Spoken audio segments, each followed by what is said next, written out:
الحمد لله نحمده ونستعينه ونؤمن به ونتوكل عليه ونعوذ بالله من شرور أنفسنا ومن سيئات أعمالنا من يهده الله فلا مضل له ومن يضلل فلا هادي له وأشهد أن لا إله إلا الله وحده لا شريك له وأشهد أن محمدا عبده ورسوله أرسله بالهدى ودين الحق ليظهره على الدين كله ولو كره المشركون يا أيها الذين آمنوا اتقوا الله حق تقاته ولا تموتن إلا وأنتم مسلمون يا أيها الناس اتقوا ربكم الذي خلقكم من نفس واحدة وخلق منها زوجها وبث منهما رجالا كثيرا ونساء واتقوا الله الذي تساءلون به والأرحام إن الله كان عليكم رقيبا يا أيها الذين آمنوا اتقوا الله وقولوا قولا سديدا يصلح لكم أعمالكم ويغفر لكم ذنوبكم ومن يطع الله ورسوله فقد فاز فوزا عظيما أما بعد فإن خير الحديث كتاب الله وخير الهدي هدي محمد صلى الله عليه وسلم وشر الأمور محدثاتها وكل محدثة بدعة وكل بدعة ضلالة وكل ضلالة في النار أعوذ بالله السميع العليم من الشيطان الرجيم بسم الله الرحمن الرحيم وقرن في بيوتكن ولا تبرجن تبرج الجاهلية الأولى وأقمنا الصلاة وآتينا الزكاة وأطعنا الله ورسوله إنما يريد الله ليذهب عنكم الرجس أهل البيت ويطهركم تطهيرا ആദരണീയരായ സഹോദരന്മാരെ, സഹോദരികളെ, അള്ളാഹുവിൻ്റെ വിധിവിലക്കുകൾ ശരിയായ രൂപത്തിൽ പഠിച്ചു മനസ്സിലാക്കുവാനും ജീവിതത്തിൻ്റെ എല്ലാ മേഖലകളിലും അവ പരമാവധി സൂക്ഷിച്ചുകൊണ്ട് പടച്ച റബ്ബിനോട് നന്ദിയുള്ളവരായി ജീവിതം നയിക്കാൻ ശ്രദ്ധിക്കണമെന്ന് സ്വന്തത്തോടെന്ന പോലെ നിങ്ങൾ ഓരോരുത്തരോടും ആമുഖമായി ഓർമ്മപ്പെടുത്തുകയാണ്, വസിയ്യത്ത് ചെയ്യുകയാണ്. റഹ്മാനായ റബ്ബ് അവൻ്റെ വിധിവിലക്കുകൾ കണിശമായി പാലിക്കുന്ന യഥാർത്ഥ മുത്തഖീങ്ങളിൽ പറയുന്ന എന്നെയും കേൾക്കുന്ന നിങ്ങൾ ഓരോരുത്തരെയും അള്ളാഹു ഉൾപ്പെടുത്തി അനുഗ്രഹിക്കുമാറാകട്ടെ. മനുഷ്യരായ നമ്മളൊക്കെ പൊതുവിൽ ആഗ്രഹിക്കുന്നതാണ് ഭംഗിയും സൗന്ദര്യവുമൊക്കെ. സൗന്ദര്യത്തിൻ്റെ ഓരോ വിഹിതവും എല്ലാവർക്കും പടച്ച റബ്ബ് നൽകിയിട്ടുമുണ്ട് എന്നാണ് പരിശുദ്ധ ഖുർആൻ നമ്മെ ഉണർത്തുന്നത്. ലഖദ് ഖലഖനൽ ഇൻസാന ഫീ അഹ്സനി തഖ്വീം, ഏറ്റവും നല്ല പാകതയിൽ നാം മനുഷ്യനെ സൃഷ്ടിച്ചു. യാ അയ്യുഹൽ ഇൻസാനു മാ ഗർറക ബിറബ്ബിക്കൽ കരീം അല്ലദീ ഖലഖക ഫസവ്വാക ഫഅദലക. അല്ലയോ മനുഷ്യ, അത്യുദാരനായ നിന്റെ രക്ഷിതാവിനെ സംബന്ധിച്ച് നിന്നെ വഞ്ചിച്ചു കളഞ്ഞ വസ്തുത എന്താണ്?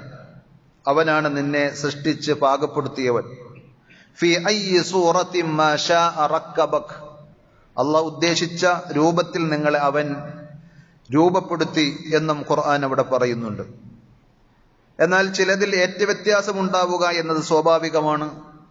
പ്രമാണങ്ങൾ പഠിപ്പിക്കുന്നത് പോലെ മുഹമ്മദ് നബി സല്ലല്ലാഹു അലൈഹി വസല്ലമയെ സംബന്ധിച്ചും ആദം നബി അലൈഹിസ്സലാത്തു വസ്സലാമയെ സംബന്ധിച്ചും യൂസുഫ് നബി അലൈഹിസ്സലാത്തു വസ്സലാമയെ സംബന്ധിച്ചും ഒക്കെ സൗന്ദര്യത്തിന്റെ അവർണ്ണനീയമായ രൂപങ്ങളായി പ്രമാണങ്ങളിലൂടെ നമുക്ക് കാണുവാൻ സാധിക്കും. ഇതേപോലെ നമ്മളെ ഒക്കെ അള്ളാഹു പടച്ചപ്പോൾ നമുക്ക് അതിൻ്റെതായ ഒരു സൗന്ദര്യവും ഭംഗിയും അള്ളാഹു നൽകിയിട്ടുണ്ട്. അതിനും പുറമെ ഓരോരുത്തരും തന്റെ വസ്ത്രം നന്നാകണം, താൻ ഉപയോഗിക്കുന്ന വാഹനവും താൻ ധരിക്കുന്ന ചെരിപ്പുമൊക്കെ ഭംഗിയുള്ളതാകണം എന്ന് ആഗ്രഹിച്ചാൽ അത് കുറ്റകരമായ സംഗതിയല്ല എന്ന് മാത്രമല്ല, പരിശുദ്ധ ഇസ്ലാം അതിന് പ്രേരിപ്പിക്കുകയും പ്രോത്സാഹിപ്പിക്കുകയും ചെയ്തിട്ടുണ്ട്. റസൂലുള്ളാഹി സ്വല്ലല്ലാഹു അലൈഹി വസല്ലമയോട് ഒരിക്കൽ ഇതേ രീതിയിൽ തന്നെ സ്വഹാബത്ത് ചില സംശയങ്ങൾ ഉന്നയിച്ചു. കാരണം ഹിബറിന്റെ ഗൗരവം, അതിന്റെ അപകടം പറഞ്ഞു കേട്ടപ്പോൾ അഹങ്കാരം മനസ്സിൽ കടന്നുകൂടിക്കഴിഞ്ഞാൽ അയാൾക്ക് സ്വർഗത്തിൽ പ്രവേശിക്കുവാൻ സാധിക്കുകയില്ല എന്ന ശക്തമായ ഉത്ബോധനങ്ങളും ഉപദേശങ്ങളും കേട്ടപ്പോൾ അവരിൽ ചിലർ ചോദിച്ചു, പ്രവാചകരെ, ഇന്നർ റജുല യുഹിബ്ബു അൻ യകൂന തൗബുഹു ഹസന, ഒരാൾ തന്റെ വസ്ത്രം നന്നായിരിക്കണം, ഭംഗിയുള്ളതായിരിക്കണം എന്ന് ആഗ്രഹിച്ചാൽ, വനഅലുഹു ഹസന, അയാൾ ധരിക്കുന്ന ചെരുപ്പ് കൊള്ളാവുന്നതായിരിക്കണം, ഭംഗിയുള്ളതായിരിക്കണം എന്ന് ആഗ്രഹിച്ചാൽ അത് അഹങ്കാരത്തിന്റെ കൂട്ടത്തിൽ പെടുമോ റസൂലേ എന്ന് ചോദിക്കുമ്പോൾ നബി സല്ലല്ലാഹു അലൈഹി വസല്ലം പറഞ്ഞു, ഇല്ല. ഇന്നല്ലാഹ തആല ജമീലുൻ യുഹിബ്ബുൽ ജമാൽ, അള്ളാഹു സൗന്ദര്യവാനാണ്, ഭംഗിയുള്ളവനാണ്, അവൻ സൗന്ദര്യത്തെ, ഭംഗിയെ ഇഷ്ടപ്പെടുന്നു. വയുഹിബ്ബു അൻ യറാ അഥറ നിഅമതിഹി അലാ അബ്ദിഹി, അള്ളാഹു അവന്റെ അടിമകൾക്ക് ചെയ്തു കൊടുത്ത അനുഗ്രഹത്തിന്റെ അടയാളങ്ങൾ അവരിൽ ഉണ്ടാവുക എന്നത്, കാണുക എന്നത് അള്ളാഹ്ക്ക് ഇഷ്ടമുള്ള സംഗതിയാണ്. എപ്പോഴും ഇല്ലാത്തവനെ പോലെ ദാരിദ്ര്യത്തിന്റെയും ഇല്ലായ്മയുടെയും കോലത്തിൽ ഉള്ളവരും നടക്കുക എന്നത് ഇസ്ലാം പ്രോത്സാഹിപ്പിച്ച സംഗതിയല്ല. റസൂലുള്ളാഹി സ്വല്ലല്ലാഹു അലൈഹി വസല്ലമയുടെ സഹാബത്തിന്റെ കൂട്ടത്തിൽ തന്നെ ചില ആളുകൾ ഭക്തിയുടെ രൂപത്തിൽ അവർക്ക് ഭാര്യയോട് താല്പര്യമില്ല, ദുനിയാവിലെ നല്ല ഭക്ഷണവും വസ്ത്രവും ഒന്നും ഇഷ്ടപ്പെടാതെ കഴിഞ്ഞപ്പോൾ ആ ഭാര്യ എത്രമാത്രം വിഷമിക്കുന്നു, പ്രയാസപ്പെടുന്നു എന്നത് അവരുടെ മുഖത്തിലൂടെ, അവരുടെ പ്രകടമായ ഭാവത്തിലൂടെ മനസ്സിലാക്കാൻ സാധിച്ച നബി സല്ലല്ലാഹു അലൈഹി വസല്ലം വിഷയം അന്വേഷിക്കുകയും ഭർത്താവിനെ വിളിച്ചു വരുത്തി തിരുത്തുകയും ചെയ്തു. എനിക്ക് ഭാര്യമാരുണ്ട്, ഞാൻ നോമ്പെടുക്കുന്നുണ്ട്, നോമ്പ് ഇല്ലാത്ത, സുന്നത്തായ നോമ്പില്ലാത്ത ദിവസങ്ങൾ എനിക്കുണ്ടാകാറുണ്ട്, ഞാൻ രാത്രി കിടന്നുറങ്ങാറുണ്ട്, രാത്രി ഉറക്കം ഒഴിവാക്കി എഴുന്നേറ്റ് നിന്ന് നമസ്കരിക്കാറുണ്ട്, ഇതൊക്കെയാണ് എന്റെ മാതൃക. ഇതൊന്നും പോരാ എന്ന രീതിയിൽ നിങ്ങൾ അതല്ലാത്ത മറ്റു വല്ല മാർഗവും തെരഞ്ഞെടുക്കുന്നുവെങ്കിൽ ഫമൻ റഗിബ അൻ സുന്നതി ഫലൈസ മിന്നി, അവരെന്റെ മാർഗത്തിൽപ്പെട്ടവരല്ല എന്ന് പറഞ്ഞ് തിരുത്തി കൊടുത്ത റസൂലുള്ളാഹി സ്വല്ലല്ലാഹു അലൈഹി വസല്ലം. അപ്പൊ മതം എന്ന് പറഞ്ഞാൽ ഇതൊക്കെ ഒഴിവാക്കിയതാണ് എന്ന് സങ്കല്പിക്കുന്ന, എന്നാരെങ്കിലും തെറ്റിദ്ധരിച്ചിട്ടുണ്ടെങ്കിൽ അവർ തിരുത്തേണ്ടതാണ്. മാത്രമല്ല, പരിശുദ്ധ ഖുർആൻ സൂറത്ത് അറാഫിൽ പറഞ്ഞതുപോലെ പള്ളിയിൽ നമസ്കാരങ്ങൾക്ക്, ആരാധനകൾക്ക് കടന്നു വരുന്ന ആളുകളോട് ഖുദൂ സീനതകും ഇൻദ കുല്ലി മസ്ജിദ്, നിങ്ങൾ ഓരോ ആരാധനാ വേളയിലും നിങ്ങളുടെ അലങ്കാരങ്ങൾ സ്വീകരിക്കണമെന്നാണ്. അത് മുഷിഞ്ഞ, വൃത്തിയില്ലാത്ത ഏതെങ്കിലുമൊക്കെ പേക്കോലത്തിൽ അല്ല പള്ളിയിലേക്ക് വരേണ്ടത്. മാന്യമായ നല്ല ഒരു രൂപത്തിൽ പടച്ച റബ്ബിന്റെ മുന്നിലാണ് ഞാൻ വന്നു നിൽക്കുന്നത്, ആ റബ്ബ് എനിക്ക് ഇന്ന സൗകര്യങ്ങൾ നൽകിയിട്ടുണ്ട്. അപ്പൊ മാന്യമായ വസ്ത്രത്തോടെ, മാന്യമായ വേഷവിധാനത്തോടെ നമസ്കാരങ്ങൾക്ക്, ആരാധനകൾക്ക് എത്തണമെന്നത് ഇസ്ലാം പഠിപ്പിച്ച സംഗതിയാണ്. അതേപോലെ പെരുന്നാളിന് ദാരിദ്ര്യത്തിന്റെ, പ്രയാസങ്ങളുടെയും ബുദ്ധിമുട്ടിന്റെയും ഇടയിലാണ് പെരുന്നാളുകൾ കടന്നു വരുന്നത് എങ്കിൽ പോലും ഉള്ളതിൽ വെച്ച് ഏറ്റവും നല്ലത്, ഭംഗിയുള്ളത്, അത് അലക്കി തേച്ച് വൃത്തിയാക്കി മാന്യമായി വസ്ത്രം ധരിക്കുവാൻ നബി സല്ലല്ലാഹു അലൈഹി വസല്ലം പ്രത്യേകം പഠിപ്പിച്ചിട്ടുണ്ട്. അതിന് വിടാതെ മിതമായ രൂപത്തിൽ ഇതൊക്കെ വേണമെന്നത് മതം പഠിപ്പിക്കുന്ന ഒരു കാര്യം കൂടിയാണ്. മതം എന്ന് പറഞ്ഞാൽ ഇതെല്ലാം ഒഴിവാക്കിയതിനു ശേഷം ഒരു സന്യാസ ജീവിതം നയിക്കുകയാണ് എന്ന് തെറ്റിദ്ധരിച്ച ആളുകളെയാണ് റസൂലുള്ളാഹി സ്വല്ലല്ലാഹു അലൈഹി വസല്ലം തിരുത്തിയത്. എന്നാൽ സൗന്ദര്യത്തിന്റെ പേരിൽ അതിര് കവിഞ്ഞ കോലം കെട്ടുന്നത് ഇസ്ലാം വിലക്കിയിട്ടുണ്ട്. ഖുൽ മൻ ഹറമ സീനത്തല്ലാഹി അല്ലതി അഖ്റജ ലിഇബാദിഹി വത്വയ്യിബാത്ത്, അല്ലാഹു അവന്റെ അടിയാറുകൾക്ക്, അടിമകൾക്ക് വേണ്ടി ഉൽപ്പാദിപ്പിച്ച് ഉണ്ടാക്കിക്കൊടുത്ത അലങ്കാരം, നല്ല നല്ല സംഗതികൾ ആരാണ് അവർക്ക് വിലക്കിയത്, നിഷിദ്ധമാക്കിയത് എന്ന് ചോദിച്ച ഖുർആൻ തന്നെ, ആ ആയത്തുകൾ ഓതി പഠിപ്പിച്ച നബി സല്ലല്ലാഹു അലൈഹി വസല്ലം തന്നെ സൗന്ദര്യത്തിന്റെ വിഷയത്തിൽ ഇസ്ലാം കാണുന്ന കാഴ്ചപ്പാടുകൾ കൃത്യമായി പഠിപ്പിച്ചു തന്നിട്ടുണ്ട്. സൗന്ദര്യമല്ലേ, ഭംഗി ഇസ്ലാം ഇഷ്ടപ്പെടുന്നതല്ലേ, അള്ളാഹ്ക്ക് ഇഷ്ടമുള്ളതല്ലേ എന്ന പേരിൽ പലതരത്തിലുള്ള കോലം കെട്ടലും തോന്നിവാസങ്ങളും റബ്ബ് വിലക്കിയതാണെങ്കിൽ പോലും അതൊക്കെ സൗന്ദര്യത്തിന്റെ പേരിൽ വാരിപ്പുണരുന്ന ആളുകൾ മനസ്സിലാക്കണം, അവിടെ ഇസ്ലാം കൃത്യമായ അതിർവരമ്പുകൾ നിശ്ചയിച്ചിട്ടുണ്ട്. ചില ആളുകൾക്ക് നല്ല ശാരീരികമായ ഭംഗിയും കാന്തിയും ഒക്കെയുണ്ട്. പുരുഷന്മാരെ സംബന്ധിച്ചിടത്തോളം അവർക്ക് താടിരോമങ്ങൾ ഉണ്ടെങ്കിൽ അത് അവരുടെ ഭംഗിക്ക് തകരാറാണ്, തടസ്സമാണ് എന്ന രീതിയിൽ അത് വടിച്ചു നീക്കി പുതിയ ഒരു സംസ്കാരത്തെയും പുതിയൊരു ഭംഗിയെയും പ്രൊമോട്ട് ചെയ്യുന്ന ആളുകൾ കൃത്യമായി മനസ്സിലാക്കേണ്ടത് ഇസ്ലാമിക സങ്കല്പത്തിൽ അതല്ല ഭംഗി. നബി സല്ലല്ലാഹു അലൈഹി വസല്ലം ലോകം കണ്ട ഏറ്റവും വലിയ വിശുദ്ധനും സുന്ദരനുമായിരുന്നു എന്ന് ഹദീസുകളിലൂടെ നമുക്ക് കാണുവാൻ സാധിക്കും. സഹാബത്ത് വിശദീകരിക്കുന്നുണ്ട് പ്രവാചകന്റെ രൂപത്തെയും കോലത്തെയും. അതേപോലെ തന്നെ അമ്പിയാക്കന്മാരുടെ ചരിത്രം നമ്മൾ പരിശോധിക്കുമ്പോൾ ഹാറൂൻ നബി അലൈഹി സ്വലാത്തു വസ്സലാമയും മൂസാ നബി അലൈഹി സ്വലാത്തു വസ്സലാമയും തമ്മിലുള്ള ഒരു ദേഷ്യം പിടിച്ച സംസാരത്തിന്റെ ഘട്ടം സൂറത്ത് ത്വാഹയിലും അതേപോലെ മറ്റു പല ഇടങ്ങളിലും നമുക്ക് വായിക്കുവാൻ സാധിക്കും. ഖുർആൻ ഏറ്റവും കൂടുതൽ പരാമർശിച്ചിട്ടുള്ള ചരിത്രമാണ് മൂസാ നബി അലൈഹി സ്വലാത്തു വസ്സലാമയുടേത്. അപ്പൊ ദേഷ്യം കൊണ്ട് മൂസാ നബി അലൈഹി സ്വലാത്തു വസ്സലാം ഹാറൂൻ നബി അലൈഹി സ്വലാത്തു വസ്സലാമിയുടെ താടിക്ക് പിടിച്ചു എന്ന ഖുർആനിക പ്രയോഗത്തിൽ നിന്ന് തന്നെ പ്രവാചകത്വത്തിന്റെ അന്തസ്സായി അവരുടെ സൗന്ദര്യത്തിന്റെ രൂപമായി ആ താടിയെ മനസ്സിലാക്കി തരുന്നുണ്ട്. പൗരുഷത്തിന്റെ അടയാളമായി ഇസ്ലാമിക ലോകം അതിനെ കണ്ടിട്ടുണ്ട്. നബി സല്ലല്ലാഹു അലൈഹി വസല്ലം പുരുഷന്മാരോട് താടിരോമങ്ങൾ നീട്ടി വളർത്തുവാൻ കൽപ്പിച്ചിട്ടുണ്ട്, നിർദ്ദേശിച്ചിട്ടുണ്ട്. അത് പുണ്യമുള്ള കാര്യമാണ് എന്ന വിഷയത്തിൽ ഇസ്ലാമിക ലോകത്തെ ഒരു ഇമാമിയങ്ങൾക്കിടയിലും ഒരു മദ്ഹബിന്റെ പണ്ഡിതന്മാർക്കിടയിലും അഭിപ്രായ വ്യത്യാസമില്ല. അത് നിർബന്ധമാണോ അതല്ല നിർബന്ധമല്ലാത്ത സുന്നത്താണോ എന്ന കാര്യത്തിലെ അവർക്കിടയിൽ തർക്കമുള്ളൂ.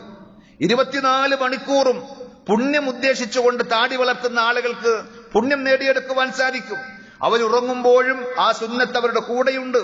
അതിന്റെ പുണ്യം അവർക്ക് കിട്ടുന്ന അത്രമാത്രം പുണ്യമാണ്. എങ്കിലും പാശ്ചാത്യരെ നോക്കിക്കൊണ്ട് സായിപ്പിന്റെ മുഖം കണ്ടുകൊണ്ട് അതാണ് സൗന്ദര്യമെന്ന് തെറ്റിദ്ധരിച്ച ആളുകൾ ചെത്തിമിനുക്കുവാൻ തയ്യാറാകുമ്പോൾ സമയവും സമ്പത്തും എല്ലാം ചെലവഴിച്ച് പുണ്യം നഷ്ടപ്പെടുത്തുന്ന പ്രവൃത്തിയിലാണ് എന്നുള്ള കാര്യം നമ്മൾ തിരിച്ചറിയണം. മഹദി ആയിഷ റളിയല്ലാഹു അൻഹ പറയുന്നൊരു വാചകമുണ്ട്, സുബ്ഹാന മൻ സയ്യന الرجال باللحى. അല്ലാഹു പുരുഷന്മാരെ താടി കൊണ്ട് അലങ്കരിച്ച, അവരെ സൗന്ദര്യവാന്മാരാക്കിയ അല്ലാഹു എത്രയോ പരിശുദ്ധനാണ് എന്ന്. അഥവാ സ്ത്രീകൾ പൗരുഷത്തെ അംഗീകരിക്കുകയും ആദരിക്കുകയും ചെയ്യുന്നുവെങ്കിൽ നല്ല ഒരു സിംഹത്തിന്റെ ആ രോമങ്ങൾ, അതിന്റെ താടി അത് വടിച്ചു കളഞ്ഞ ഒരു സിംഹമാണെങ്കിൽ അത് എന്ത് സൗന്ദര്യമായിരിക്കും ഉണ്ടാവുക, അതിന് എന്ത് ഗാംഭീര്യമായിരിക്കും ഉണ്ടാവുക. ഇതുപോലെയാണ് ആദ്യകാല സച്ചരിതരായ മുൻഗാമികൾ ഇസ്ലാമിലെ പുരുഷന്മാരുടെ താടിയെ കണ്ടത്. അതേപോലെ തന്നെ വസ്ത്രം നെരിയാണിക്ക് താഴെ വലിച്ചിഴച്ച് അതങ്ങനെ നടക്കുമ്പോൾ അത് പാൻസ് ആണെങ്കിലും മുണ്ടാണെങ്കിലും ഒക്കെ നിലത്ത് വലിച്ചിഴക്കലാണ് സൗന്ദര്യം എന്ന് തെറ്റിദ്ധരിച്ച ആളുകൾ ഇസ്ലാം തിരുത്തിയതാണ്. നബി സല്ലല്ലാഹു അലൈഹി വസല്ലം വിലക്കിയതാണ്. അഹങ്കാരത്തോടുകൂടി ആരെങ്കിലും തന്റെ വസ്ത്രം നിലത്തിലൂടെ വലിച്ചിഴക്കുന്നുവെങ്കിൽ അത് നരകത്തിലാണ് ഏറ്റവും അർഹപ്പെട്ടത് എന്ന് റസൂലുള്ളാഹി സ്വല്ലല്ലാഹു അലൈഹി വസല്ലം ഉപദേശിക്കുന്നു. അതേപോലെ ആധുനിക സമൂഹത്തിൽ നമ്മൾ കാണുന്നതാണ്, പ്രത്യേകിച്ച് ചെറുപ്പക്കാരികളായ പെൺകുട്ടികളുടെ കൈകൾ പരിശോധിച്ചാൽ നഖം നീട്ടി വളർത്തുന്ന ഒരു ടെൻഡൻസി, ഒരു രീതി നമുക്ക് കാണുവാൻ സാധിക്കും. റസൂലുള്ളാഹി സ്വല്ലല്ലാഹു അലൈഹി വസല്ലം പറഞ്ഞത്, ശരീരത്തിൽ നിന്ന് ഒഴിവാക്കേണ്ട നഖവും അതേപോലെ തന്നെ രോമഭാഗങ്ങളുമൊക്കെ 40 ദിവസത്തിലധികം അത് ഒഴിവാക്കാതെ നീട്ടിക്കളഞ്ഞാൽ കുറ്റകരമാണ് എന്ന്. അതേപോലെ തന്നെ ആധുനികമായ സൗന്ദര്യത്തിന്റെ രീതിയിൽ പല ആളുകളും ചെയ്യുന്നതാണ്. പ്രത്യേകിച്ച് സഹോദരിമാർ ശ്രദ്ധിക്കേണ്ട സംഗതി, അവർ പുരികം പ്ലക്ക് ചെയ്യാറുണ്ട്. അതേപോലെ തന്നെ ശരീരത്തിൽ പച്ച കുത്താറുണ്ട്, ആണും പെണ്ണുമൊക്കെ. അതേപോലെ തന്നെ പല്ലുകൾക്കിടയിൽ രാഗി വിടവുണ്ടാക്കി അതാണ് സൗന്ദര്യം എന്ന് സങ്കല്പിക്കുന്ന ആളുകളുണ്ട്. റസൂലുള്ളാഹി സ്വല്ലല്ലാഹു അലൈഹി വസല്ലം അവരെ എല്ലാവരെയും ശപിച്ചിട്ടുണ്ട്, അള്ളാഹു ശപിച്ചിട്ടുണ്ട് എന്നാണ് നബി സല്ലല്ലാഹു അലൈഹി വസല്ലം പറഞ്ഞത്. അതുകൊണ്ട് യഥാർത്ഥ സൗന്ദര്യം എന്നത് അള്ളാഹുവും അവന്റെ റസൂലും സല്ലല്ലാഹു അലൈഹി വസല്ലം പഠിപ്പിച്ച, നമുക്ക് മുമ്പിൽ പരിചയപ്പെടുത്തിയ സംഗതിയാണ്. ആ പ്രവാചകനെ പിൻപറ്റലിലാണ് പരിപൂർണമായ സൗന്ദര്യം. അത് സൗന്ദര്യമായി അനുഭവിക്കുവാനും ആസ്വദിക്കുവാനും എന്ത് വേണമെന്ന് ചോദിച്ചാൽ ഈമാനും അമലു സ്വാലിഹാത്തുകളും ഉൾക്കൊള്ളുവാനുള്ള സൗന്ദര്യമുള്ള നല്ലൊരു മനസ്സ് വേണം. ഹബ്ബബ ഇലൈക്കുമുൽ ഈമാന വസയ്യനഹു ഫീ ഖുലൂബിക്കും. നബി സല്ലല്ലാഹു അലൈഹി വസല്ലമയുടെ സ്വഹാബത്തിനെ സംബന്ധിച്ച് അള്ളാഹു ചെയ്തു കൊടുത്ത വലിയൊരു അനുഗ്രഹമായി വിശ്വാസികളെ ഉണർത്തിക്കൊണ്ട് പടച്ചറബ് പറഞ്ഞത്, അള്ളാഹു നിങ്ങളുടെ ഹൃദയങ്ങളെ ഈമാൻ പ്രിയപ്പെട്ടതാക്കുകയും ആ ഹൃദയങ്ങളിൽ ഈമാൻ അലങ്കരിക്കുകയും ചെയ്തു. ഇസ്ലാമിന്റെയും ഈമാനിന്റെയും ഷിആറുകൾ കണ്ടാൽ വിശ്വാസികൾക്ക് അത് വാരിപ്പുണരാൻ, അത് അനുഗമിക്കാൻ, അത് സ്വീകരിക്കാൻ ഒരു മടിയുമില്ല. അതവർക്ക് സന്തോഷമുള്ള സംഗതിയാണ്. നേരെ മറിച്ച് ഇന്ന് നമ്മൾ കാണാറുണ്ട്, ഏതെങ്കിലും സിനിമാ നടന്റെയോ അല്ലെങ്കിൽ ഏതെങ്കിലും പ്ലേയേഴ്സിന്റെയോ കളിക്കാരുടെ താരങ്ങളുടെ രൂപവും കോലവും അവരുടെ ഹെയർ സ്റ്റൈലും ഡ്രസ് കോഡും ഒക്കെ അത് എത്രമാത്രം വൾഗറാണ് എന്ന് പൊതുസമൂഹത്തിന് തോന്നിയാലും അതൊക്കെ സൗന്ദര്യത്തിന്റെ പേരിൽ വാരിപ്പുണരുന്ന എത്രയോ ആളുകൾ ഇത് നമുക്കിടയിൽ കാണുവാൻ സാധിക്കും. പക്ഷേ ഈമാൻ മനസ്സിൽ ഉറപ്പിക്കുവാനും ഈമാൻ അലങ്കാരമായി സ്വീകരിക്കുവാനും സാധിച്ച ആളുകൾക്ക് റസൂലുള്ളാഹി സ്വല്ലല്ലാഹു അലൈഹി വസല്ലം പഠിപ്പിച്ച ഡ്രസ് കോഡ്, അതേപോലെ ഇസ്ലാം പഠിപ്പിക്കുന്ന ഏതെങ്കിലും മാർഗനിർദ്ദേശങ്ങൾ ഒരിക്കലും അരോചകമോ വൃത്തികെട്ടതോ ആയിട്ടല്ല തോന്നുക, അത് സ്വീകരിക്കുവാൻ അവർക്ക് സാധിക്കും. അതേപോലെ ഒരു കവി പറഞ്ഞതുപോലെ, ജമാലുൽ വജ്ഹി മഅ ഖുബ്ഹിൻ നുഫൂസി, ഏറ്റവും നല്ല സൗന്ദര്യം ഉണ്ടാകേണ്ടത് നമ്മുടെ മനസ്സിനാണ്. ആരുടെയെങ്കിലും മുഖത്ത് കാന്തിയുണ്ട്, സൗന്ദര്യമുണ്ട്, പക്ഷേ മഅ ഖുബ്ഹിൻ നുഫൂസ്, അവരുടെ മനസ്സ് മ്ലേച്ഛമാണ്, വിരൂപമാണെങ്കിൽ കഖിൻദീലിൻ അലാ ഖബ്രിൽ മജൂസി, അഗ്നി ആരാധകന്റെ കബറിന്റെ മുകളിൽ തൂക്കിയിട്ട ദീപാലങ്കാരത്തെ പോലെയാണ്. പുറമേ സൗന്ദര്യം സ്ഫുരിക്കുന്നുവെങ്കിലും അകത്ത് വൃത്തികേടുകളും മോശപ്പെട്ടതുമാണ് എങ്കിൽ അതുകൊണ്ട് യാതൊരു കാര്യവുമില്ല എന്ന് മറ്റൊരു കവി പറഞ്ഞു, ലൈസൽ ജമാലു ബി അസ്വാബിൻ തുസയ്യിനുന, നാം അലങ്കാരത്തിന് വേണ്ടി ധരിക്കുന്ന വസ്ത്രങ്ങളിലൂടെയല്ല യഥാർത്ഥ സൗന്ദര്യത്തെ നമ്മൾ കാണുകയും വിലയിരുത്തുകയും ചെയ്യേണ്ടത്. ഇന്നൽ ജമാല ജമാലുൽ ഇൽമി വൽ അദബി, അറിവിന്റെയും മര്യാദയുടെയും സൗന്ദര്യമാണ് ഏറ്റവും നല്ല സൗന്ദര്യം. നമ്മുടെ മക്കളെ പഠിപ്പിച്ചു കൊടുക്കേണ്ട സംഗതിയാണ്. അവർ ഏതെങ്കിലും തരത്തിലുള്ള പുതിയ ഒരു ഫാഷനും ട്രെൻഡും കാണുമ്പോൾ അതിന്റെ പിന്നാലെ സൗന്ദര്യത്തിന്റെ പേരിൽ കൂടുമ്പോൾ നമ്മൾ തിരിച്ച് മനസ്സിലാക്കി കൊടുക്കണം, തിരുത്തി കൊടുക്കണം. സൗന്ദര്യം എന്നത്, ഭംഗി എന്നത് ആണിന്റെയും പെണ്ണിന്റെയും നല്ല അദബും മര്യാദയുമുള്ള, നല്ല അറിവും പക്വതയുമുള്ള ആ പെണ്ണ് അത് സുന്ദരിയാണ്, ആ ചെറുക്കൻ സുന്ദരനാണ് എന്ന ഒരു ഇസ്ലാമിക കാഴ്ചപ്പാടിലേക്ക് നമുക്ക് മാറുവാൻ സാധിക്കണം. റസൂലുള്ളാഹി സ്വല്ലല്ലാഹു അലൈഹി വസല്ലം പറഞ്ഞു, ഇന്നല്ലാഹ ലാ യൻളുറു ഇലാ അജ്സാമികും വലാ ഇലാ സുവരികും, നിങ്ങളുടെ ശരീരത്തിലേക്കോ നിങ്ങളുടെ രൂപങ്ങളിലേക്കോ അല്ല അള്ളാഹു നോക്കുന്നത്, വലാകിൻ യൻളുറു ഇലാ ഖുലൂബികും വ അഅമാലികും, നിങ്ങളുടെ ഹൃദയത്തിലേക്ക്, മനസ്സിലേക്ക്, നിങ്ങൾ ചെയ്യുന്ന കർമ്മങ്ങളിലേക്ക്, അതാണ് പടച്ചറപ്പിന്റെ നോട്ടം. അതുകൊണ്ട് സൗന്ദര്യത്തിന്റെ പേരിൽ കോലം കെട്ടുന്നവരും നഗ്നത പ്രദർശിപ്പിക്കുന്നവരും അതിലൂടെ എരന്നു വാങ്ങുന്ന ദുരന്തത്തെ സംബന്ധിച്ച് മനസ്സിലാക്കേണ്ടതുണ്ട്. സ്ത്രീ സൗന്ദര്യം എന്നത് ഇന്ന് വിൽപ്പന ചരക്കാക്കി മാറ്റിയിരിക്കുകയാണ് എന്നുള്ളത് ലോകം തിരിയുന്ന ആർക്കും പ്രത്യേകം പറഞ്ഞു കൊടുക്കേണ്ട ആവശ്യമില്ല. സ്ത്രീത്വത്തെ കമ്പോളവൽക്കരിച്ചിരിക്കുന്ന ആധുനിക സമൂഹം, കോടികളുടെ ബിസിനസ്സാണ് കോസ്മെറ്റിക് മേഖലയിൽ നടന്നുകൊണ്ടിരിക്കുന്നത്. വാസ്തവത്തിൽ സൗന്ദര്യ സംവർദ്ധക വസ്തുക്കൾ വിലക്ക് വാങ്ങി മണിക്കൂറുകൾ ചെലവഴിച്ച് അത് ശരീരത്തിൽ പുരട്ടുന്ന, അത് വാരിത്തേക്കുന്ന ആളുകൾ അറിയുന്നില്ല അതിന്റെ പിന്നിലൂടെ വരാനിരിക്കുന്ന ദുരന്തങ്ങളും അപകടങ്ങളും. സമയം അവർക്ക് നഷ്ടമാണ്, സമ്പത്ത് അവർക്ക് നഷ്ടമാണ്, അപകടകരമായ രോഗങ്ങളും സാമൂഹിക പരിസ്ഥിതികളുമാണ് അവർ സമ്പാദിക്കുന്നത് എന്നുള്ള കാര്യം നാം മറന്നുപോകരുത്. ആ വിഷയത്തിൽ പഠനം നടത്തിയിട്ടുള്ള ആധുനികമായ പല പഠനങ്ങളും നമുക്ക് മനസ്സിലാക്കി തരുന്നത്, അലർജികൾ മുഖേന ക്യാൻസർ വരെയുള്ള മാരകമായ രോഗങ്ങൾ വരുത്തുവാൻ ശേഷിയുള്ള കെമിക്കലുകളാണ് കോസ്മെറ്റിക് മേഖലയിൽ നമുക്കിന്ന് വാങ്ങുവാൻ കിട്ടുന്നത്. അതാണ് പൈസ കൊടുത്ത് വാങ്ങി മുഖത്തും ശരീരത്തുമൊക്കെ വാരിത്തേക്കുന്നത്. അതിലൂടെ വരുന്ന മാരകമായ രോഗങ്ങൾ അത് ഏതെങ്കിലും മതത്തിന്റെ ആളുകൾ, ഇസ്ലാമിന്റെ ആളുകൾ പറയുന്ന ഒരു തീവ്രവാദമായി കാണേണ്ടതില്ല. സയൻസ് പഠിച്ചിട്ടുള്ള ആളുകൾ വ്യക്തമായി ഡാറ്റകൾ നിരത്തിക്കൊണ്ട് പറയുന്ന പഠനങ്ങൾ നമുക്ക് മനസ്സിലാക്കുവാൻ സാധിക്കും. അവിടെയാണ് നമ്മൾ തിരിച്ചറിയേണ്ടത്, ഭർത്താവിന്റെ മുന്നിലാണ് ഒരു സ്ത്രീ തന്റെ സൗന്ദര്യം പ്രദർശിപ്പിക്കേണ്ടത്, പ്രകടിപ്പിക്കേണ്ടത്. പക്ഷെ സങ്കടകരമെന്ന് പറയട്ടെ, സ്വന്തം ഭാര്യയിൽ ഭർത്താവിനൊരു മതിപ്പും താല്പര്യവും സൗന്ദര്യവും കാണുവാൻ സാധിക്കുന്നില്ല എന്ന് മാത്രമല്ല, മറ്റുള്ള ഭർത്താക്കന്മാരുടെ ഭാര്യമാരിൽ സൗന്ദര്യം കാണുവാൻ ആളുകൾ കണ്ണു നിറച്ചു നോക്കി നിൽക്കുകയാണ്.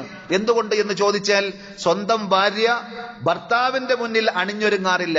അവൾ കടകമ്പോളങ്ങളിലേക്ക് പുറത്തിറങ്ങുമ്പോൾ ഏറ്റവും നല്ല വസ്ത്രത്തിൽ, ഏറ്റവും നല്ല മേക്കപ്പിൽ പുറത്തു പോകുമ്പോൾ ബാക്കിയുള്ള ആളുകളുടെ മുന്നിലെല്ലാം അവൾ സുന്ദരിയാണ്. എന്നാൽ രാത്രി പങ്കിടുന്ന, കിടപ്പറ പങ്കിടുന്ന ഭർത്താവിന്റെ മുന്നിൽ അവൾ അറുപഴഞ്ചൻ വൃത്തികെട്ട വിയർപ്പിന്റെയും ദുർഗന്ധത്തിന്റെയും രൂപമായി അയാളുടെ അടുക്കലേക്കാണ് കിടപ്പറ പങ്കിടാൻ ചെല്ലുന്നതെങ്കിൽ സ്വാഭാവികമായും ദാമ്പത്യ ജീവിതം അവിടെ തകർന്നിട്ടില്ലെങ്കിലേ നമ്മൾ അത്ഭുതപ്പെടേണ്ടതുള്ളൂ. റസൂലുള്ളാഹി സ്വല്ലല്ലാഹു അലൈഹി വസല്ലം പറഞ്ഞു, നിസാഉൻ കാസിയാത്തുൻ ആരിയാത്ത്. ആധുനിക കാലഘട്ടത്തിലെ സ്ത്രീ സമൂഹത്തെ നോക്കിക്കൊണ്ട് പ്രവാചകൻ പറഞ്ഞതുപോലെയുണ്ട്. ആ വാചകങ്ങൾ ഓരോന്നും നമ്മൾ വിലയിരുത്തുമ്പോൾ ഖിയാമത്ത് നാളിൽ, ലോകാവസാനത്തിന്റെ അടുത്ത് ഈ ഉമ്മത്തിൽ വരാനിരിക്കുന്ന ആളുകളെ സംബന്ധിച്ച് പ്രവാചകൻ സല്ലല്ലാഹു അലൈഹി വസല്ലം ഉണർത്തി. അപ്പോൾ പറഞ്ഞതാണ്, നിസാഉൻ കാസിയാത്തുൻ ആരിയാത്ത്. ചില സ്ത്രീകൾ അവർ വസ്ത്രം ധരിച്ചിട്ടുണ്ട്, പക്ഷേ അവർ നഗ്നകളാണ്, വിവസ്ത്രകളാണ്. വസ്ത്രം ധരിച്ചിട്ടുണ്ട്, മീറ്ററുകൾ വലിപ്പമുള്ള വസ്ത്രം അവർ ധരിച്ചിട്ടുണ്ട്, ആയിരങ്ങളും പതിനായിരങ്ങളും വില കൊടുത്തു വാങ്ങിയ വസ്ത്രം അവർ ധരിച്ചിട്ടുണ്ട്. പക്ഷേ വസ്ത്രത്തിൻ്റെതായ ധർമ്മം നിർവഹിക്കാത്ത നഗ്നകളാണവർ. മാഇലാത്തുൻ മുമീലാത്ത്. ചാഞ്ഞും ചെരിഞ്ഞും മറ്റുള്ളവരിലേക്ക് ആകർഷിപ്പിച്ചുകൊണ്ട്, മറ്റുള്ളവരുടെ ശ്രദ്ധ ക്ഷണിച്ചുകൊണ്ട് നടക്കുന്ന, വസ്ത്രം ധരിക്കുന്ന സ്ത്രീകൾ. റൂസുഹുന്ന കഅസ്നിമത്തിൽ ബുഖ്തിൽ മാഇല. അവരുടെ തല ഒട്ടകത്തിന്റെ പൂഞ്ഞ പോലെയുണ്ട് എന്ന് നബി സല്ലല്ലാഹു അലൈഹി വസല്ലം പരിചയപ്പെടുത്തുകയാണ്. അങ്ങനെ മറ്റുള്ളവർക്കിടയിൽ സൗന്ദര്യം പ്രദർശിപ്പിച്ചുകൊണ്ട് കടന്നു പോകുന്ന സ്ത്രീകൾ, അത് വലിയൊരു അലങ്കാരമായി ഭംഗിയായി കൊണ്ടു നടക്കുന്ന ആളുകൾ. ഇസ്ലാമിന്റെ കാഴ്ചപ്പാടിൽ പ്രവാചകൻ സല്ലല്ലാഹു അലൈഹി വസല്ലം തിരുത്തിയത് എങ്ങനെയാണ് എന്നറിയുമോ? ലാ യദ്ഖുൽനൽ ജന്നത വലാ യജിദ്ന റീഹഹാ. അവർ സ്വർഗത്തിൽ കടക്കുകയില്ല എന്ന് മാത്രമല്ല, സ്വർഗത്തിന്റെ സുഗന്ധം, പരിമളം ആസ്വദിക്കുവാൻ പോലും അവർക്ക് സാധിക്കുകയില്ല എന്നാണ്.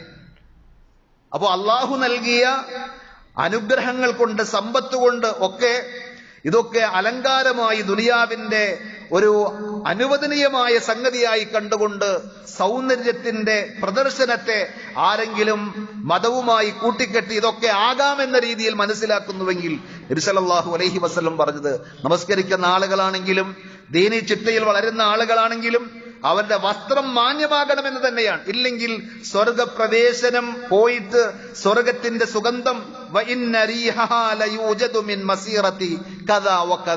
അതിന്റെ സുഗന്ധം, പരിമളം വിദൂരത്തേക്ക് അടിച്ചു വീശുന്നുണ്ടാകും. ആ സ്വർഗത്തിന്റെ എട്ടയലക്കത്തേക്ക് പോലും അടുക്കുവാൻ അവർക്ക് സാധിക്കുകയില്ല എന്ന് റസൂലുള്ളാഹി സ്വല്ലല്ലാഹു അലൈഹി വസല്ലം ഉണർത്തുകയാണ്. തിന്മയിലേക്ക് മറ്റുള്ളവരെ ക്ഷണിക്കുന്നവരാണവർ. തിന്മയിലേക്ക് കൂട്ടിക്കൊടുപ്പുകാരായി മാറുന്ന ആളുകൾ നമ്മുടെ ഭാര്യമാരിലും നമ്മുടെ മക്കളിലും നമ്മുടെ ഉമ്മമാരുടെയും കൂട്ടത്തിൽ ഉണ്ടാകുവാൻ പാടില്ല എന്നത് ദീനിനോടും പടച്ച റബ്ബിനോടും പരലോകത്തിലുമൊക്കെ വിശ്വാസമുള്ള, താല്പര്യമുള്ള സഹോദരങ്ങളും ശ്രദ്ധിക്കേണ്ട സംഗതിയാണ്. മാത്രമല്ല, കുടുംബം തകർക്കുന്നവരാണവർ. ഞാൻ നേരത്തെ പറഞ്ഞു, സ്വന്തം ഭാര്യയെ മറ്റുള്ളവരുടെ മുമ്പിൽ കച്ചവടച്ചരക്കാക്കി, കാഴ്ചവസ്തുവാക്കി സമർപ്പിക്കുമ്പോൾ കുടുംബത്തിന്റെ ഭദ്രതയും പവിത്രതയുമാണ് അവർ നശിപ്പിച്ചു കളയുന്നത്. അശ്ലീലതകളും അധാർമികതകളും സമൂഹത്തിൽ പ്രചരിപ്പിക്കുവാനാണ് അത്തരം ആളുകൾ പരിശ്രമിക്കുന്നത് എന്നുള്ളതുകൊണ്ട് ആ ഒരു കാര്യം ഗൗരവത്തോടുകൂടി നമ്മൾ ഉൾക്കൊള്ളേണ്ടതാണ്. ഞാൻ തുടക്കത്തിൽ ഓതിവെച്ച പരിശുദ്ധ ഖുർആനിലെ 33-ാം അധ്യായം സൂറത്തുൽ അഹ്സാബിലെ 33-ാമത്തെ വചനം, 33-ലെ 33 ഓർക്കാൻ എളുപ്പമുണ്ട്. അല്ലാഹു പറയാൻ, വഖർന ഫീ ബുയൂതികുന്ന. അല്ലയോ സത്യവിശ്വാസികളെ, നിങ്ങൾ, സത്യവിശ്വാസികളായ സഹോദരിമാരോട് അള്ളാഹുവിന്റെ കൽപ്പന, നിങ്ങൾ നിങ്ങളുടെ വീടുകളിൽ അടങ്ങി ഒതുങ്ങി ഇരിക്കണം. വലാ തബർറജ്ന തബർറുജൽ ജാഹിലിയ്യത്തിൽ ഊല. ജാഹിലിയ കാലഘട്ടത്തിലെ സ്ത്രീകൾ സൗന്ദര്യം പ്രകടിപ്പിച്ചുകൊണ്ട് ഇറങ്ങി നടന്നതുപോലെ നിങ്ങൾ ഇറങ്ങി നടക്കരുത് എന്ന് പറയുമ്പോ, സ്ത്രീകളെ അടിച്ചമർത്തി അടുക്കളയുടെ 4 ചുമരുകൾക്കുള്ള ഉള്ളിൽ തളച്ച മതമാണ് ഇസ്ലാം എന്ന് ആരും തെറ്റിദ്ധരിക്കേണ്ടതില്ല. അതിന് താല്പര്യം എന്താണ്? പണ്ഡിതന്മാർ വിശദീകരിച്ചു, മുഫസ്സിരീങ്ങൾ രേഖപ്പെടുത്തുകയാണ്, ഐ ലാ തുക്ഫിർനൽ ഖുറൂജ മുതജമ്മിലാത്തിൻ ഔ മുതതയ്യിബാത്തിൻ കആദത്തി അഹ്ലിൽ ജാഹിലിയ. ജാഹിലിയ കാലഘട്ടത്തിലെ പെണ്ണുങ്ങൾ നടന്നതുപോലെ സുഗന്ധം പൂശി ഭംഗിയുടെ, സൗന്ദര്യത്തിന്റെ വസ്തുക്കളൊക്കെ ഉപയോഗിച്ച് സൗന്ദര്യം പ്രകടിപ്പിച്ചുകൊണ്ട് നിങ്ങൾ അങ്ങനെ വല്ലാതെ പുറത്തിറങ്ങി നടക്കരുത്.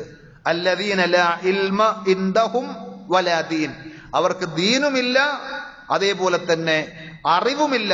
അങ്ങനെയുള്ള ജാഹിലിയത്തിലെ ആളുകൾ ചെയ്തതുപോലെ നിങ്ങളുടെ സൗന്ദര്യം ആളുകൾക്ക് ചില കഴുകന്മാർക്കിടയിലേക്ക് എറിഞ്ഞു കൊടുക്കുവാനുള്ള സംഗതിയല്ല.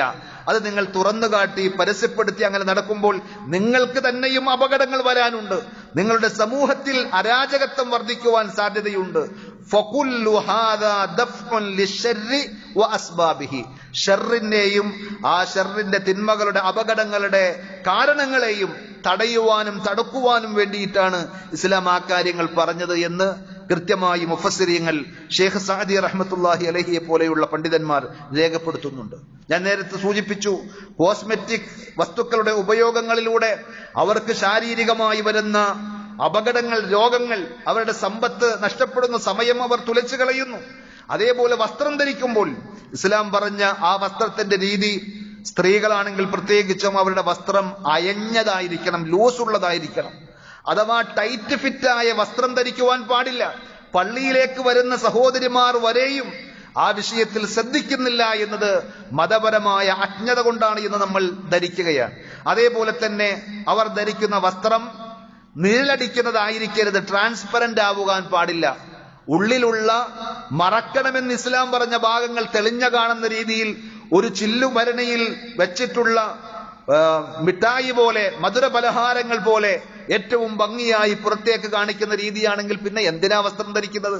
അതാണ് നബി സല്ലല്ലാഹു അലൈഹി വസല്ലം പറഞ്ഞത്, നിസാഉൻ കാസിയാത്തുൻ ആരിയാത്ത്, വസ്ത്രം ധരിച്ചിട്ടുണ്ട് പക്ഷേ നഗ്നകളാണ് എന്ന് പറഞ്ഞത്.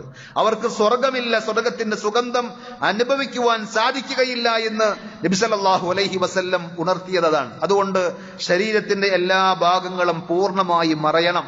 അതാണ് ഖുർആൻ പറഞ്ഞതിന്റെ താല്പര്യം. ഹാഫിദ് ഇബ്നു കസീർ റഹ്മത്തുള്ളാഹി അലൈഹി പ്രത്യേകം ഒരു കാര്യം ഉണർത്തുന്നുണ്ട്. ചില ആളുകൾ ഈ ആയത്തുകളെ തെറ്റിദ്ധരിച്ചത്, ഇതുപോലെയുള്ള ഇസ്ലാമിന്റെ കൽപ്പനകൾ കാണുമ്പോൾ, അത് കേൾക്കുമ്പോൾ സ്ത്രീകൾക്ക് പള്ളിയിലേക്ക് പോലും വരാൻ പാടില്ല, കാരണം ഇതിനൊക്കെ ഹിജാബിന്റെ ആയത്ത് ഇറങ്ങിയതിന് ശേഷം പള്ളിയിലേക്ക് പോകൽ ഇസ്ലാം വിലക്കിയിട്ടുണ്ട് എന്നൊക്കെ പറയുന്ന ആളുകൾ അത് മനസ്സിലാക്കാതെ പോവുകയാണ് ചെയ്യുന്നത്. ഇസ്ലാം സ്ത്രീകൾക്ക് അവരുടേതായ ആരാധനാ സ്വാതന്ത്ര്യവും അതേപോലെ വിദ്യാഭ്യാസ സ്വാതന്ത്ര്യവും ജോലിയെടുക്കുവാനുള്ള അവകാശവും ഒക്കെ അവർക്ക് വകവെച്ചു കൊടുത്തിട്ടുണ്ട്. പക്ഷേ ഇസ്ലാം പറഞ്ഞ അതിൻ്റെതായ അതിർവരമ്പുകൾ പാലിച്ചുകൊണ്ടായിരിക്കണം. ഹാഫിദ് ഇബ്നു കസീർ റഹ്മത്തുള്ളാഹി അലൈഹി ഈ ആയത്ത് വിശദീകരിക്കുമ്പോൾ അവിടെ തന്നെ രേഖപ്പെടുത്തിയ ഒരു കാര്യം, ഐ ഇൽസംന ബുയൂതകുന്ന ഫലാ തഖ്റുജ്ന ലിഗൈരി ഹാജത്തിൻ, നിങ്ങൾ സദാസമയവും വീടിന് പുറത്ത് കാണേണ്ടവരല്ല, നിങ്ങൾ നിങ്ങളുടെ വീടിനകത്തുണ്ടാകണം. ഫലാ തഖ്റുജ്ന ലിഗൈരി ഹാജത്തിൻ, ആവശ്യങ്ങൾക്കല്ലാതെ പുറത്തു പോകുവാൻ പാടില്ല. ആവശ്യങ്ങൾക്ക് പുറത്തു പോകണം എന്നാണ് അതിന്റെ താല്പര്യം. വസ്ത്രം എല്ലാം മറച്ചുകൊണ്ട് വീട്ടിലിരിക്കണമെന്നല്ല. വീട്ടിലിരിക്കുമ്പോൾ ഭർത്താവിന്റെ മുന്നിൽ അവർക്ക് വസ്ത്രത്തിന്റെ കാര്യത്തിൽ വളരെയധികം സ്വാതന്ത്ര്യമുണ്ട്, അവർക്ക് ഏത് വസ്ത്രവും ധരിക്കാം. പുറത്തു പോകുമ്പോഴാണ് ഇസ്ലാം ഈ പറഞ്ഞ രൂപത്തിലുള്ള വസ്ത്രങ്ങൾ സ്വീകരിക്കണമെന്ന് പറഞ്ഞത്. അപ്പൊ പുറത്തു പോകുന്നതിന് ഇസ്ലാം വിലക്കുകയല്ല, പോകുമ്പോൾ സുരക്ഷിതമായ മാർഗത്തിലൂടെ മുൻകരുതലുകൾ സ്വീകരിച്ചു കൊണ്ടുപോകണമെന്നാണ്. ഇതിനൊരു കാര്യം കൂടി പറഞ്ഞു, വമിനൽ ഹവായിജി ശർഇയ്യ, മതപരമായ അവരുടെ ആവശ്യങ്ങളിൽ പെട്ടതാണ് അസ്വലാത്തു ഫിൽ മസ്ജിദ്, പള്ളിയിൽ പോയി നമസ്കരിക്കുക എന്നത്. പക്ഷെ ബിശർത്തിഹി, അതിന്റെ നിബന്ധനകളോടുകൂടെ. സൗന്ദര്യം പ്രകടിപ്പിച്ച് സുഗന്ധം പൂശി മറ്റുള്ളവരെ തിന്മയിലേക്ക് മാടി വിളിക്കുന്ന വേഷവിധാനത്തോടുകൂടിയല്ല പള്ളിയിലേക്ക് പോകുന്ന പെണ്ണും പോകേണ്ടത് എന്ന് പ്രത്യേകം അവിടെ രേഖപ്പെടുത്തുകയാണ്, ഉണർത്തുകയാണ്.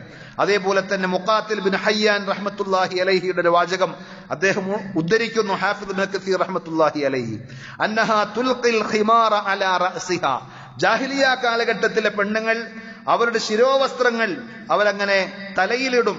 വലാ തശുദ്ദുഹു, അവരത് ഭദ്രമായി കെട്ടിവെക്കുകയില്ല. ഫയുവാരിയ ഖലാഇദഹാ വഖുറതഹാ വഉനുഖഹാ, അവരുടെ മാലയും അവരുടെ കമ്മലും അവരുടെ കഴുത്തുമൊക്കെ മറഞ്ഞു നിൽക്കുന്ന രീതിയിൽ മാന്യമായ ഒരു ശിരോവസ്ത്രമായിരുന്നില്ല അവർ ധരിച്ചിരുന്നത്.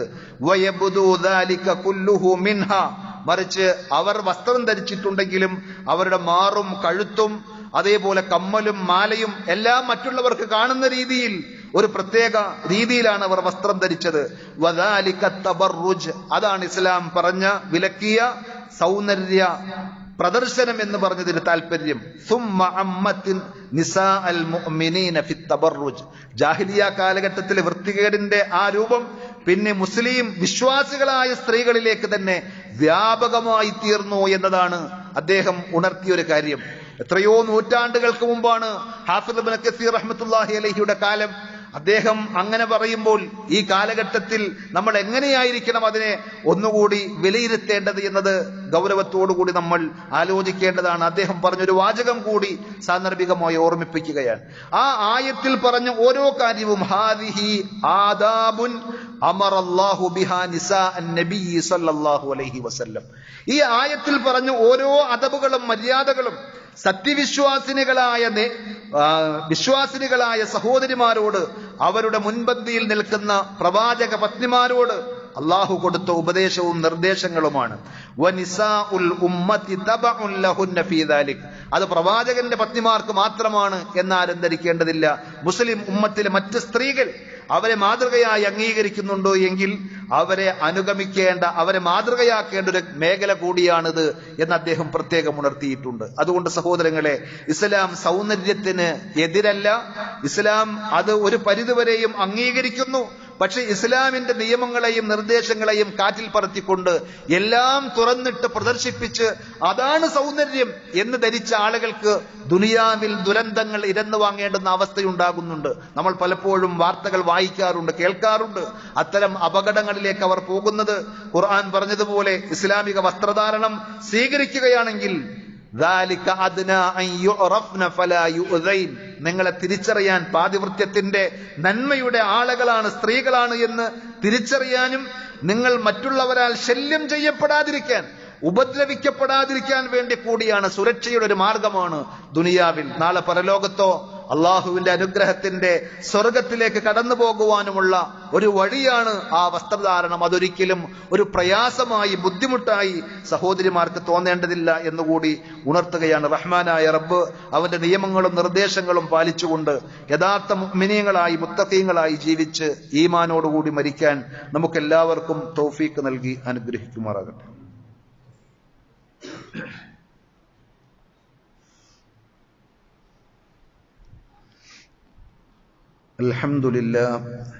അൽഹംദുലില്ലാഹി റബ്ബിൽ ആലമീൻ വസ്സലാത്തു വസ്സലാമു അലാ അഷ്റഫിൽ അംബിയാഇ വൽ മുർസലീൻ നബിയ്യിനാ മുഹമ്മദിൻ വഅലാ ആലിഹി വഅസ്ഹാബിഹി വസല്ലമ തസ്ലീമൻ കസീറാ. യാ അയ്യുഹല്ലദീന ആമനു തഖുല്ലാഹ ഹഖ്ക തുഖാതിഹി വലാ തമൂതുന്ന ഇല്ലാ വഅൻതും മുസ്ലിമൂൻ. സ്നേഹമുള്ള സഹോദരന്മാരെ, സഹോദരികളെ, അള്ളാഹുവിന്റെ വിധിവിലക്കുകൾ ജീവിതത്തിന്റെ എല്ലാ മേഖലകളിലും പരമാവധി സൂക്ഷിക്കണമെന്നൊരിക്കൽ കൂടി ഉണർത്തുകയാണ്. റഹ്മാനായ റബ്ബ് നമുക്കെല്ലാവർക്കും അതിനുള്ള തൗഫീഖ് പ്രദാനം ചെയ്യുമാറാകട്ടെ. ഒരു വർഷം അവസാനിച്ച് പുതിയൊരു വർഷത്തെ സ്വീകരിക്കുവാൻ വേണ്ടി നിൽക്കുമ്പോൾ നേരത്തെ സൗന്ദര്യ പ്രകടനവുമായി ബന്ധപ്പെട്ട് പറഞ്ഞതുപോലെ തന്നെ ദീനീ അതിർവരമ്പുകളിൽ നിന്ന് മാറി സഞ്ചരിക്കുന്ന പല ആളുകളുമുണ്ട്. പുതുവർഷം ഒരാഘോഷമായി കൊണ്ടു നടക്കുന്ന ആളുകളോട് അല്പമൊന്ന് അവരോട് തന്നെ മനസ്സിരുത്തി ചിന്തിക്കുവാൻ ആവശ്യപ്പെടാനുള്ളത്, നമ്മൾ ആഘോഷിക്കുന്നത് എപ്പോഴാണ്? നമ്മൾ സന്തോഷം എപ്പോഴാണ് പങ്കുവെക്കുന്നത്? നമ്മൾ ഉദ്ദേശിച്ച ലക്ഷ്യം നേടി, ജീവിതത്തിൽ ഒരു വിജയം കൈവരിച്ചു എന്നൊക്കെ നമുക്ക് തോന്നുകയും അറിയുകയും ചെയ്ത സന്ദർഭത്തിലല്ലേ നമ്മുടെ സന്തോഷം പങ്കുവെക്കുക. വാസ്തവത്തിൽ സത്യത്തിൽ ഒരു വർഷം നമ്മളിൽ നിന്ന് കൊഴിഞ്ഞു പോകുമ്പോൾ നമ്മുടെ ആയുസിന്റെ കുറെ ഭാഗം നഷ്ടപ്പെട്ടു എന്നല്ലേ അത് അടയാളപ്പെടുത്തുന്നത്. അതിൽ ഒരാൾ സന്തോഷിക്കുകയാണ് വേണ്ടതെങ്കിൽ അയാൾക്ക് ഉറപ്പിക്കുവാൻ സാധിക്കണം, എന്റെ കഴിഞ്ഞ ഒരു വർഷം അല്ലെങ്കിൽ കഴിഞ്ഞ ശിഷ്ടകാല ജീവിതം എല്ലാ അർത്ഥത്തിലും നേട്ടമായിരുന്നു, നന്മയായിരുന്നു എന്ന്. ഈ നിമിഷം ഞാൻ ഇവിടെ നിന്ന് മരിച്ചങ്ങ് വീണാൽ എന്റെ കാൽ സ്വർഗത്തിലായിരിക്കും എന്ന് പറയാൻ നമ്മുടെ കൂട്ടത്തിൽ ആർക്ക് സാധിക്കും? അതുകൊണ്ട് തന്നെ ഹസനുൽ ബസ്രി റഹ്മത്തുള്ളാഹി അലൈഹി ഉണർത്തിയതുപോലെ അദ്ദുനിയാ സലാസത്തു അയ്യാം, ദുനിയാവ് എന്ന് പറഞ്ഞത് 3 ദിവസങ്ങളാണ്. അഥവാ യൗമുൻ മള, ഒരു ദിവസം അത് ഇന്നലെയാണ്, കഴിഞ്ഞുപോയതാണ്. നമ്മുടെ ഇന്നലകൾ, പാസ്റ്റ്, കഴിഞ്ഞുപോയ ഭൂതകാലത്തിന്റെ വർത്തമാനങ്ങൾ നമ്മൾ പരിശോധിച്ചാൽ അത് എന്ത് സംഭവിച്ചാലും അത് നേട്ടമാണെങ്കിലും കോട്ടമാണെങ്കിലും നമ്മുടെ കൈവിട്ട് പോയി കഴിഞ്ഞു. ഇനി നമ്മുടെ മുന്നിലുള്ളത് ഗദൻ ലഅല്ലക ലാ തുദ്രികുഹു, ഭാവി, ഫ്യൂച്ചർ. അത് നമുക്ക് കിട്ടും കിട്ടുകയില്ല എന്ന് ഉറപ്പിക്കുവാൻ സാധിക്കാത്ത ഒരു സാങ്കല്പികമായ സംഗതിയാണ്. ചിലപ്പോൾ നമ്മൾ നാളെ അങ്ങനെ ചെയ്യാം, അടുത്ത വർഷം ഇങ്ങനെ ചെയ്യാം എന്നൊക്കെ പ്ലാൻ ചെയ്യും. അതിന്റെ ഇടയിൽ തന്നെ നമ്മൾ മരണപ്പെട്ട് പോകുന്ന അവസ്ഥകളും ഉണ്ടാകാറുണ്ട്. അതുകൊണ്ട് അതും നമുക്ക് ഉറപ്പില്ലാത്ത സംഗതിയാണ്.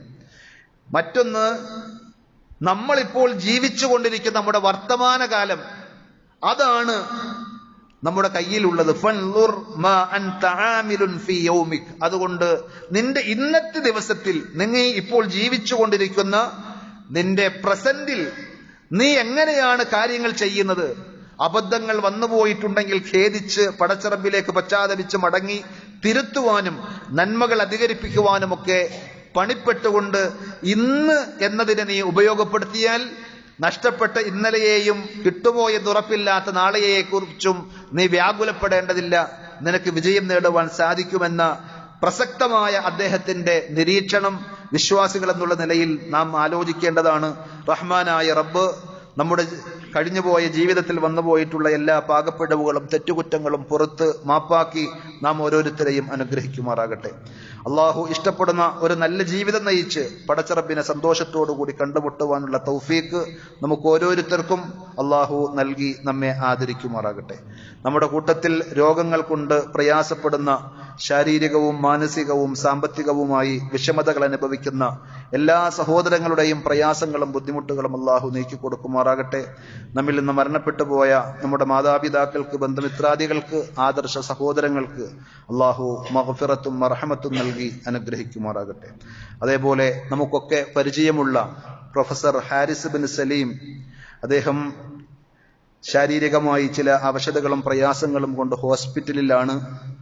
നമ്മളെല്ലാവരും പ്രാർത്ഥനയിൽ അതുപോലെയുള്ള പണ്ഡിതന്മാർക്ക്, പ്രബോധകന്മാർക്ക് വേണ്ടി ദുആ ചെയ്യാൻ പ്രത്യേകം മനസ്സ് കാണിക്കണം. അള്ളാഹു അദ്ദേഹത്തിന്റെ രോഗവും വിഷമങ്ങളും ഒക്കെ എത്രയും പെട്ടെന്ന് മാറ്റി പരിപൂർണമായ ശിഫയും ആഫിയത്തും ആരോഗ്യവും അദ്ദേഹത്തിനും നമുക്കും ഒക്കെ നൽകി അനുഗ്രഹിക്കുമാറാകട്ടെ. റബ്ബനാ ആതിനാ ഫിദ്ദുനിയാ ഹസന വഫിൽ ആഖിറതി ഹസനതൻ വഖിനാ അദാബന്നാർ. ربنا تقبل منا إنك أنت السميع العليم وتب علينا إنك أنت التواب الرحيم. اللهم اغفر للمؤمنين والمؤمنات والمسلمين والمسلمات الأحياء منهم والأموات إنك مجيب الدعوات يا قاضي الحاجات. ربنا آتنا في الدنيا حسنة وفي الآخرة حسنة وقنا عذاب النار. صلى الله على نبينا محمد وعلى آله وأصحابه وسلم والحمد لله رب العالمين.